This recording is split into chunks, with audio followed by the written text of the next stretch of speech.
Hello guys, in this video I'll show you how you can fix this error on Fortnite. So without further ado, let's get started. First thing what you need to do here, you need to go to Epic Games Launcher and look for Fortnite. Press on the three dots, press on manage, then you need to go to a installation and open install location.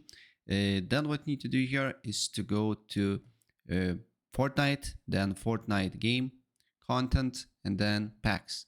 Once you're on this folder here, then completely close Epic Games and Epic Games Launcher and Fortnite.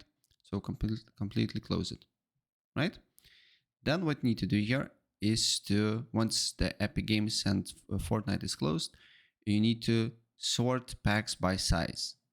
And then you need to basically filter first in the front packs that is, as you can see here, 1K KB or less, and then you need to select all the packs here that less than 2000 KB. As you can see here, less than 2000 KB, and then just delete those packs. Once you do so, go back to Epic Games Launcher, wait for a couple of seconds until it loads up. Then you need to look for Fortnite. So go to library, look for the Fortnite, press on the three dots,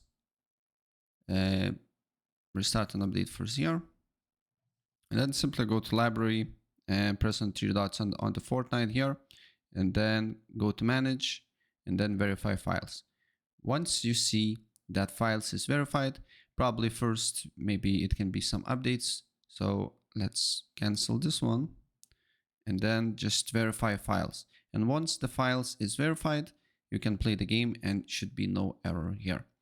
So that's pretty much it. And if I help you out, please press like and subscribe for more.